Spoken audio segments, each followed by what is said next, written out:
हरि भक्त करे दिल सब सेवा।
मात पिता सत की सेवा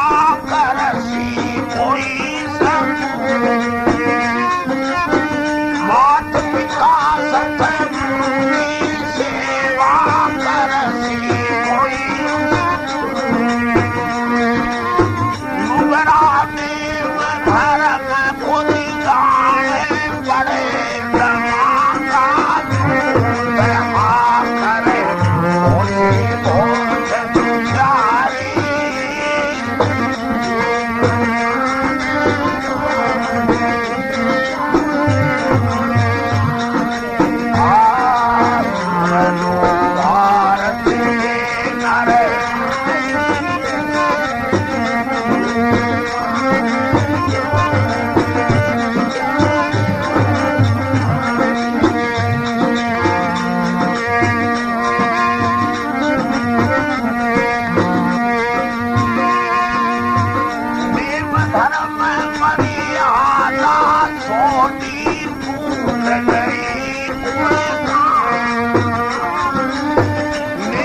सखी करो पारक सामत जोया मेरे भाई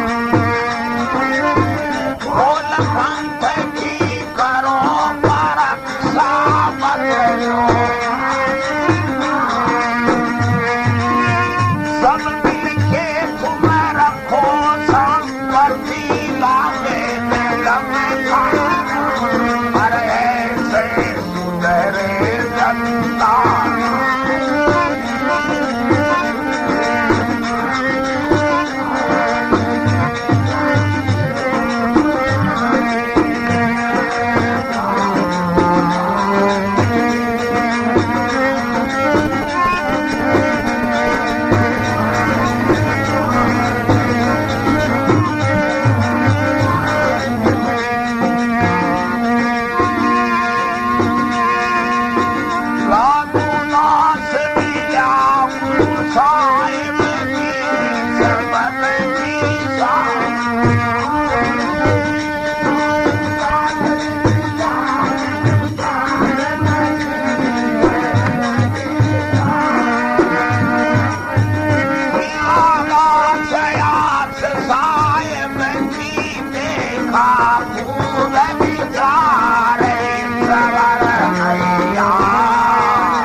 क्या कहा सुन लो भात के नर नारी रे कुरीतन छोड़ दो शिक्षा ले गुनारी रे। गांव गांव में मेला भरी दे और घर घर में है थान नाना पंथ साल के दुनिया में ये होने लगा है तूफान और देखवा ना रही है दुनिया सारी रे। यानी मतलब है कि गांव गांव में मेला भरी दे और घर घर में है थान, चाहे माता जी को है, चाहे भेरू जी को है, चाहे मावलिया को है, रामदेव जी को है, कोई भी देवता का है, लेकिन मंदिर बना रखा है लेकिन उनकी पूजा का कोई ध्यान ही नहीं है। तो भी में क्या मतलब प्रिया भाई। इस वास्ते दूसरी बात नाना पंथ अपना एक मानवा धर्म है, वैसे ये भी एक सनातन धर्म वालों ने धर्म के 10 अंग का वर्णन किया है। क्षमा, अहिंसा, दया, मर्दू, सत्य, वचन, तप, दान, शील, सोच, तर्सना, बिना ये धर्म लिंग 10 दान। धर्म के 10 अंग मानते हैं तो यानी उन धर्म के 10 अंग को धारण करने से जीव को क्या प्राप्ति होती है। स्वास्थ्य कया शुभ कुल जलम स्वरूपतन भूप भोग संपत्ति पिंड तदही अरोगता ये धर्म जान फल सती। शुभ कुल में जन्म होना और स्वरूप तन मिलना और भूप मान्य राजा का सा भोग भोगना और ये देही निरोगता होनी। क्यों मायावान हो जावे या मतलब है कि कोई ऊंचे पद पर चले जाए लेकिन देही में एक ऐसी पीड़ा प्रकट हो जाए ताकि कोई वेद और डॉक्टर देवी और देवता कोई उसको मिटा ही नहीं सकते, लेकिन वो पद याद नहीं रहता, उनको ये पीड़ा याद रहती है। या मायावान हो चाहे परिवारवान हो, लेकिन मतलब जब जिसके देह में पीड़ा प्रकट हो जाती है तो इनको कोई भी चीज यादगिरी में नहीं रहती है, उनको पीड़ा याद रहती है। इस वास्ते ये तुम्हारे धर्म की पुण्याई है जिसे पिंड तदेही अरोगता, ये तू धर्म जान फल सती, ये तेरे पूर्व जन्म के किए हुए कर्म और पुण्य है। उन पुण्यों का भोग तुम आज इस वर्तमान में जो भोग रहा है, इस वास्ते तरह तरह का जो पंथ फैल जाता है, तरह तरह की पार्टियां, तरह तरह का मत फैल जाता है, तो अंत मत फैलने से ये बुद्धि विचलित हो जाती है।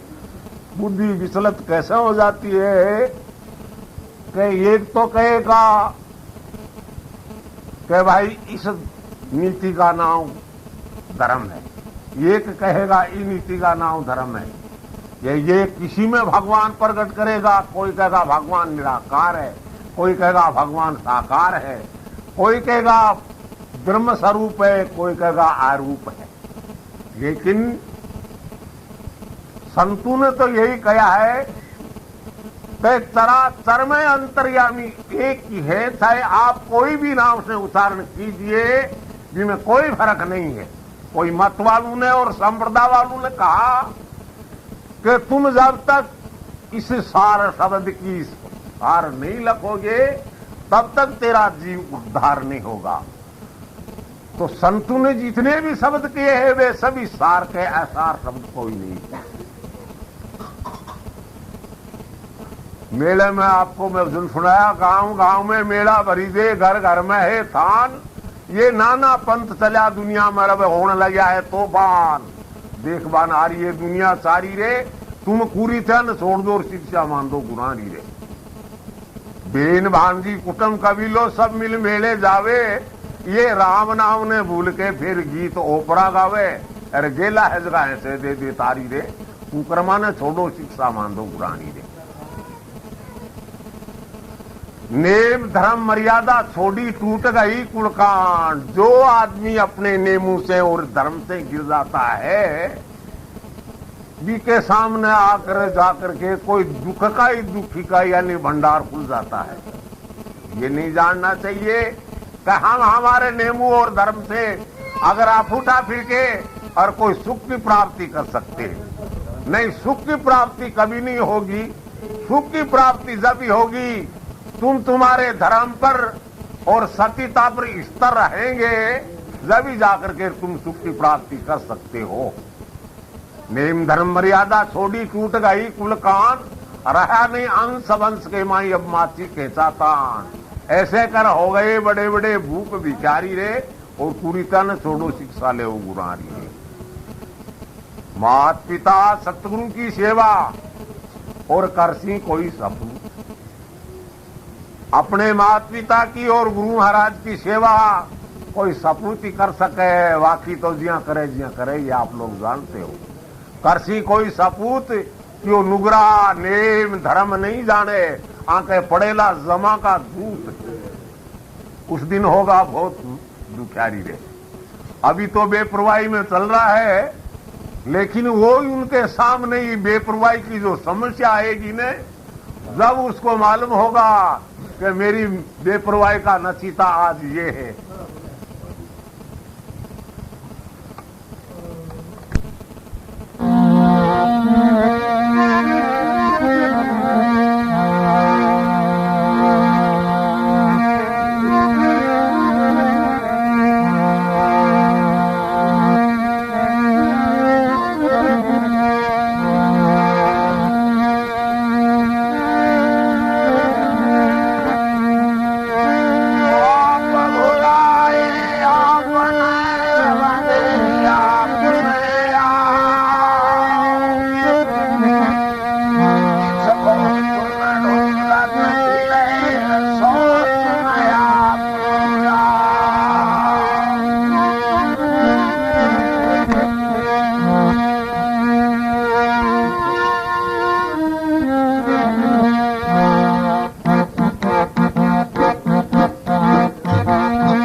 साहिब ने भजो कबीर साहिब केवे है, साहिब ने भजो बीमारा मत भूलो बारंबारा कैसा अनंत नाम है। लेकिन कबीर ने ये सिद्ध किया है अखंड साहिब का नाम और सब खंड है, यानी इतने भी जितने भी नाम है सह खंड है। तो अखंड साहिब का नाम और सब खंड है, ये खंड है मेर सुमेर खंड ब्रह्मंड। इस वास्ते कहा साहिब ने भजो की मारा और मत बोलो बारंबार। जन्मा सो जो चीज बनी है वो एक दिन दिखते। इस वास्ते ये बाजीगर वाला खेल है, जिया बाजीगर खेल रचाया है या ये कुदरत का खेल है। बाजीगर कड़ा समेटी और आप एकला रेखी। इस जीवात्मा के साथ में रहने वाले अपने पाप और पुण्य है, वे इस जीवात्मा के साथ में रहेगा और कोई भी साथी नहीं रहेगा। कहा बाजीगर खेल रचाया सब खलक तमाशा आया। जब बाजीगर कड़ा समेटी ऐसे वो जीव आत्मा अकेला रहती। दर्शन करना चाहिए तो दिल दर्पण को मांस तो रहिए। जैसे स्वरूप को जानना चाहते हो और देखना चाहते हो तो अपने दिल को साफ कीजिए पहली। जब तक दिल की मलिनता को नहीं धोएंगे तब तक चाहे यज्ञ करे, होम करे, दान करे, पुण्य करे, ज्ञान करे, कुछ भी करे, वो स्वरूप देखना चाहता है वो नहीं दिखेगा। क्यों कि इस दिल दर्पण को साफ करने की जरूरत है। दर्शन करना चाहिए, दिल दर्पण को मांस तो रहिए। इसी दर्पण में ही है तेरा साईं, इन दिल दर्पण में ही तेरा साहिब है। तो नित फल थारे चाहिए तो ये बेल सी स्टोरी ये वो मैं आपको पहले सुनाया कि अपने धर्मों के अपने पुण्य के प्रताप से ये सुख भोग रहा है। नित फल थारे चाहिए नित फल थारे चाहिए दर्पण गाँव बेल सींचता रहिए। बेला के फल लागे और तेरा जन्म मरण भो भागे। पण कियो पार उतरना चाहिए, भेके सागर से पार उतरना चाहते हो तो खेवटिए से मिलने की जरूरत है। क्योंकि गाड़ी भलाई 9 लाख की हुए चाहे भलाई 100 लाख की हुए, लेकिन उनके चलाने वाला ड्राइवर नहीं होता है तो वो गाड़ी तो नहीं चल सकती। घनी मोल है। इस तरीके से इस नौका को भेके सागर से पार करने वाली नौका को चलाने वाले कौन है? इन नौका को चलाने के आप ही जहाज खेवटिया बन के और पार लगाएंगे।